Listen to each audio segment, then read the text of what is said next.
சின்ன மருமகள் சீரியல்ல அடுத்து என்ன நடக்குதுன்னு பார்க்கலாம் வாங்க. அங்கே ஈஸ்வரி போஸை போட்டு அடி அடின்னு அடிச்சுக்கிட்டு இருக்கு.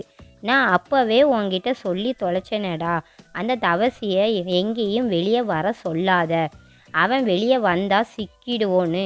இதுலேயும் இப்படி கோட்டை விட்டுட்டு வந்து நிற்கிறியேடா அப்படின்னு சொல்லி அடி அடின்னு போட்டு அடிச்சுக்கிட்டு இருக்கு. இப்போ என் மானமே போச்சு. எல்லாத்தையும் அந்த தமிழ் சொன்ன மாதிரி ஜெயிச்சு தொலைச்சிட்டா.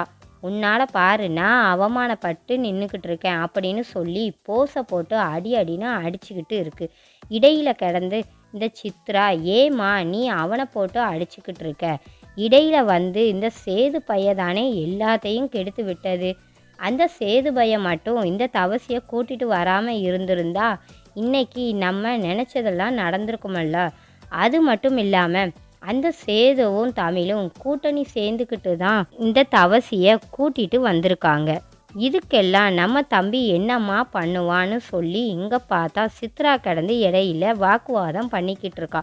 அப்போதான் ஈஸ்வரி சொல்லிக்கிட்டு இருக்கு, போடா போ, அந்த மலரோடையே போய் குடும்பம் நடத்தி தொலை. இந்த ஜென்மத்தில் அவதானும் உன் தலையில் எழுதியிருந்தா யாராலையும் மாற்ற முடியாது. அவள் தான் உனக்கு விதின்னு இருக்கு, போய் தொலைடா, என் கண்ணு முன்னாடி நிற்காத, போடா, என் மனசே ஆறலை, போடான்னு அப்படின்னு சொல்லி இங்கே போஸை போட்டு திட்டி அனுப்பிக்கிட்டு இருக்கு. அதுக்கப்புறம் பார்த்தா இங்கே தமிழை சும்மா விடக்கூடாதுடின்னு சொல்லிட்டு அப்புறம் பார்த்தா ஈஸ்வரியும் சித்ராவும் பார்த்தா விறுவிறுன்னு தமிழ்கிட்ட வருது.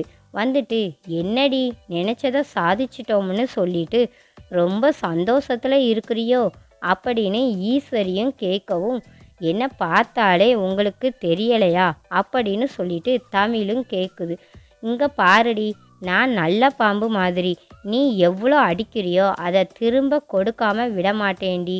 உன்னை இந்த வீட்டில் இருந்து ஒட்டு மொத்தமாக வீட்டை விட்டு வெளியே துரத்தலை, என் பேர் ஈஸ்வரி கிடையாதுன்னு சொல்லி சினிமா பட டைலாக்கெல்லாம் அள்ளி வீசிக்கிட்டு இருக்கு.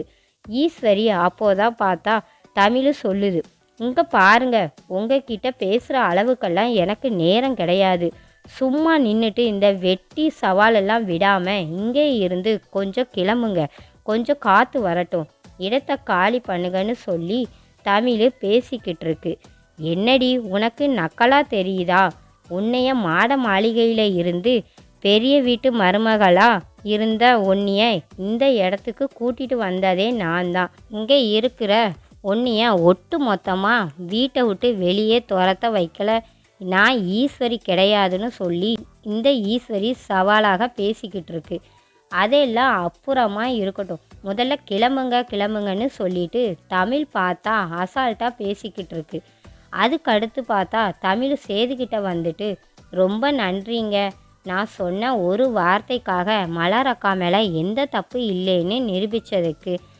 அவனும் எப்படியோ கண்டுபிடிச்சி கூட்டிகிட்டு வந்துட்டீங்களே, ரொம்ப நன்றி அப்படின்னு சொல்லி தமிழ் பேசிக்கிட்டு இருக்கு. அதுக்கப்புறம் பார்த்தா சேது, மலர் மேலே எந்த தப்பு இல்லைன்னு சொல்லிட்டு நீ நிரூபித்த, மலர் மேலே நியாயம் இருந்ததுனால தான் நான் அவனை கொண்டு வந்து நிப்பாட்டினேன், மற்றபடியெல்லாம் எதுவும் கிடையாதுன்னு சொல்லிட்டு கோவத்தில் சேது பேசிட்டு கிளம்பிட்டாரு. அப்போதான் கருப்பு சொல்கிறாரு, எல்லாருக்கும் நீ நல்லது நினைக்கிற, உனக்கும் கண்டிப்பாக நல்லது நடக்குமா, உன்னையும் கண்டிப்பாக சேது ஒரு நாள் புரிஞ்சுக்கிடுவான்னு சொல்லி கருப்பன் சொல்லிக்கிட்டு இருக்கிறாரு. அதுக்கப்புறம் பார்த்தா அங்கே ரேடியோவில் அலௌன்ஸ் பண்ணிக்கிட்டு இருக்காங்க, 12ஆம் கிளாஸில் பரீட்சை எழுதாமல் போனவங்களுக்கும் 12ஆம் கிளாஸ் பரீட்சையில் ஃபெயிலானவங்களுக்கும் மறுபடியும் தேர்வு நடத்த போகிறாங்கன்னு சொல்லி அலௌன்ஸ் பண்ணிக்கிட்டு இருக்கிறாங்க. இதை கேட்கவும் அங்கே தமிழ் ஹால் டிக்கெட்டெல்லாம் எடுத்து பார்த்துக்கிட்டு இருக்கு. நம்ம நாளைக்கு பரீட்சை எழுத போகிறோமா இல்லையான்னு சொல்லி யோசிச்சுக்கிட்டு இருக்கு. சரி, தாய் கிழவிக்கிட்ட போய் இதை பற்றி பேசுவோன்னு சொல்லிட்டு இங்கே தாய் கிழவிக்கிட்ட வந்து, இப்படி நாளைக்கு எனக்கு எக்ஸாம் இருக்குது அம்மாச்சி, என்னை எப்படியாவது கூட்டிகிட்டு போங்களேன், அடுத்த ஒரு வாரத்துக்கு பரீட்சை இருக்குது, என்னைய பரீட்சை எழுத எப்படியாவது கூட்டிகிட்டு போங்க அப்படின்னு சொல்லி தமிழ் கேட்டுக்கிட்டு இருக்கு. தாய் கிழவி என்ன பேசுகிறதுன்னு தெரியாமல் திருன்னு முழிச்சுக்கிட்டு இருக்க. அட யதார்த்தமாக சரின்னு சொல்லிட்டோம், இவளை எப்படி நம்ம பரீட்சை எழுத கூட்டிகிட்டு போகிறோன்னு தெரியலன்னு சொல்லி தாய் கிழவி யோசிச்சுக்கிட்டு இருக்கு. சரி, இதை பற்றி நான் ராஜாங்கத்துக்கிட்ட பேசி பார்ப்போம் சொல்லி தாய் கிழவி பார்த்தா ராஜாங்கத்துக்கிட்ட போய், ஐயா ராஜாங்கம், உங்ககிட்ட ஒன்று நான் சொல்லணும்யா. அந்த தமிழ் பிள்ளை இருக்காளே, அவள் பார்க்க தான் இத்துண்டா சின்ன பிள்ளை மாதிரி இருக்கா. ஆனால் எல்லாமே விவரம் தெரிஞ்ச பிள்ளையா இருக்காடா. அந்த மலர் மேலே நம்ம அவசரப்பட்டு அவள் செஞ்சதெல்லாம் தப்புன்னு சொல்லி வீட்டை விட்டு அனுப்பியிருந்தா பாவம், எதுவுமே தெரியாத புள்ள மேலே நாமளே வீண் பழி போட்டு தண்டனை கொடுத்திருப்போம். ஆனால் இந்த தமிழ் ஒரு வாரம் அவகாசம் கேட்டதுனாலதாயா நீ கொடுத்திருந்த. அந்த அளவுக்கு எவ்வளோ விவரமாக இருந்திருக்கா பாரியா. நம்ம யாருமே நம்பலை, ஆனால் மலராவ முழுசாக நம்புனாயா.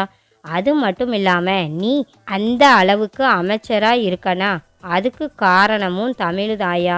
இவ்வளவு ஓட்டு வித்தியாசத்தில் நீ ஜெயிச்சிருக்கனா, அதுக்கும் காரணம் தமிழ்தாயான்னு சொல்லிட்டு தமிழ் புராணத்தை தாய் கிழவி பாடிக்கிட்டு இருக்கு. ராஜாங்கத்துக்கு கோபம் வந்துடுது. போதும் ஆத்தா, நிறுத்து. என்ன அந்த புள்ள புராணத்தையே என்கிட்ட பாடிக்கிட்டு இருக்க? நான் உன்கிட்ட கேட்டேனா அந்த பிள்ளைய பற்றி? ஜெயிலில் போய் பட்ட அவமானம் எனக்கு தான் தெரியும்.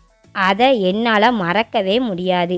இனி யாராவது அந்த பிள்ளைய பற்றி பேசி வக்காலத்து வாங்கினீங்கன்னா நடக்கிறதே வேற அப்படின்னு சொல்லி இங்கே ராஜாங்கம் கோவப்பட்டு போயிடுறாரு. இதை பார்த்ததும் தாய் கிழவிக்கு புஷ்ஷுன்னு போயிடுச்சு. இவங்கிட்ட தமிழை பற்றி பேசி பரீட்சை எழுதுறத பற்றி பேசலாம்னு பார்த்தா இவன் இப்படி கோவப்பட்டு பேசுகிறானேன்னு சொல்லி தாய் கிழவி திரு திருன்னு முழிச்சுக்கிட்டு இருக்கு.